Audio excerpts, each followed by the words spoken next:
किताब मुकद्दस में से अय्यूब के 9वें बाब की तलावत।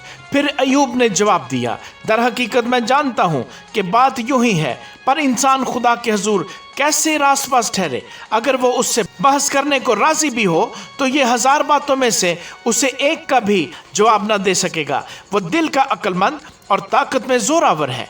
किसने जुर्रत करके उसका सामना किया और बरूमंद हुआ? वो पहाड़ों को हटा देता है और उन्हें पता भी नहीं लगता।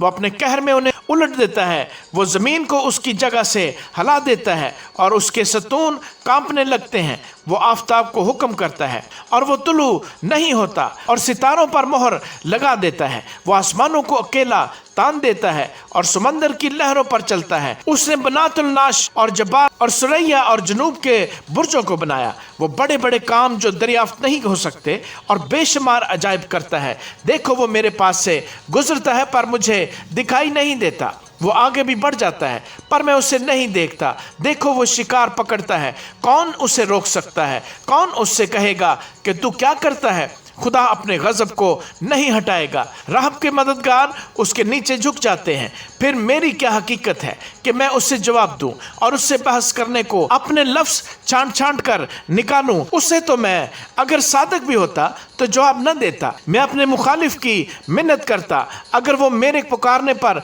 मुझे जवाब भी देता तो भी मैं यकीन न करता कि उसने मेरी आवाज़ सुनी। वो तूफान से मुझे तोड़ता है और बेसबब मेरे जख्मों को ज़्यादा करता है। वो मुझे दम नहीं लेने देता बल्कि मुझे तलखी से लबरेज करता है। अगर जोरावर की ताकत का जिक्र हो तो देखो वो है, और अगर इंसाफ का तो मेरे लिए वक्त कौन ठहराएगा? अगर मैं सादक भी हूँ तो भी मेरा ही मुंह मुझे मुल्ज़म ठहराएगा। अगर मैं कामिल भी हूँ तो भी ये मुझे कजरो साबित करेगा। मैं कामिल तो हूँ पर मैं अपने को कुछ नहीं समझता। मैं अपनी ज़िंदगी को हकीर जानता हूँ। ये सब एक ही बात है। इसलिए मैं कहता हूँ कि वो कामिल और शरीर दोनों को हलाक कर देता है। अगर मरी नागहान हलाक करने लगे तो वो बेगुनाह की आजमाइश का मजाहका उड़ाता है। ज़मीन शरीरों को सुपुर्द कर दी गई है। वो उसके हाकिमों के मुंह ढांक देता है। अगर वही नहीं तो और कौन है? मेरे दिन हरकारों से भी तेज रौ हैं। वो उड़े चले जाते हैं और खुशी नहीं देखने पाते।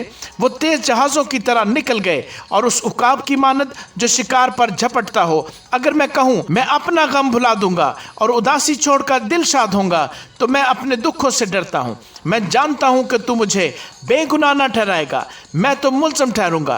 फिर मैं अब जख्म क्यों उठाऊँ? अगर मैं अपने को बर्फ़ के पानी से धोऊं और अपने हाथ कितने ही साफ करूं तो भी तू मुझे खाई में गोता देगा और मेरे ही कपड़े मुझसे गिन खाएंगे, क्योंकि वो मेरी तरह आदमी नहीं कि मैं उससे जवाब दूं और हम अदालत में बाहम हाजिर हों। हमारे दरमियान कोई सालिस नहीं जो हम दोनों पर अपना हाथ रखे। वो अपना असा मुझसे हटा ले और उसकी डरावनी बात मुझे हरासा न करे। तब मैं कुछ कहूँगा और उससे डरने का नहीं, क्योंकि अपने आप में तो मैं ऐसा नहीं हूँ। आमीन।